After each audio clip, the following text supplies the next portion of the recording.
नमस्कार मित्रांनो, आज आपण अशा एका सत्याबद्दल बोलणार आहोत जे प्रत्येकाच्या आयुष्यात लागू पडते. ते म्हणजे कर्माचे फळ. आपण जे कर्म करतो त्याचे फळ कधीतरी आपल्याला नक्की मिळते. चांगले कर्म केले तर चांगले परिणाम मिळतात आणि वाईट कर्म केले तर त्याचे परिणामही भोगावे लागतात. चला एक छोटी पण अर्थपूर्ण कथा ऐकूया. एका गावात 2 शेतकरी राहत होते. पहिला शेतकरी मेहनती, प्रामाणिक आणि दयाळू होता. तो आपल्या शेतात कष्ट करत असे, गरजूंना मदत करत असे आणि नेहमी सत्याचा मार्ग स्वीकारत असे. दुसरा शेतकरी मात्र आळशी आणि स्वार्थी होता. तो इतरांची फसवणूक करत असे, खोटं बोलत असे आणि दुसऱ्यांच्या मेहनतीवर जगण्याचा प्रयत्न करत असे. एक वर्ष पावसाने साथ दिली नाही. दोघांच्याही शेतात संकट आले.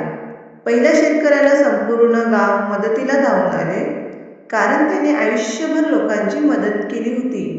सर्वांनी मिळून त्याचे पीक वाचवले. पण दुसऱ्या शेतकऱ्याला मदतीला कोणीही आले नाही, कारण त्याने कधीच कोणासाठी चांगले कर्म केले नव्हते. तेव्हा त्याला समजले की आयुष्यात पैसा, ताकद किंवा हुशारीपेक्षा चांगली कर्मे अधिक महत्त्वाचे असतात. मित्रांनो, ही एक फक्त कथा नाही, तर जीवनाचा नियम आहे. आपण आज जे करतो त्याचे परिणाम उद्या आपल्या समोर येतात. जर आपण एखाद्याशी प्रेमाने वागलो तर प्रेम परत मिळते. जर आपण एखाद्याला दुःख दिले तर कधीतरी त्याचे दुःख आपल्यापर्यंतही पोहोचते. कर्माचे फळ कधी लगेच मिळते तर कधी वेळ लागतो, पण ते टळत नाही. म्हणूनच नेहमी प्रामाणिक राहा, आई-वडिलांचा आदर करा, गरजूंची मदत करा, कोणाची फसवणूक करू नका.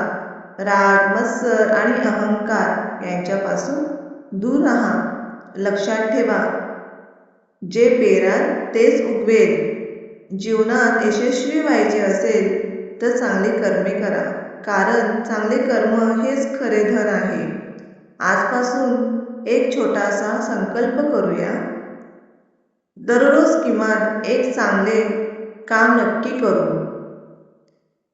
कुणाला मदत करू, कुणाला हसवू, कुणाचे मन दुखणार नाही, कारण प्रत्येक चांगले कर्म आपल्या उज्ज्वल भविष्यासाठी बीज पेरत असते. जर हा संदेश तुम्हाला आवडला असेल तर व्हिडिओला लाईक करा, आपल्या मित्रांसोबत शेअर करा आणि अशाच प्रेरणादायी कथा पाहण्यासाठी चॅनेलला सबस्क्राईब करा. धन्यवाद.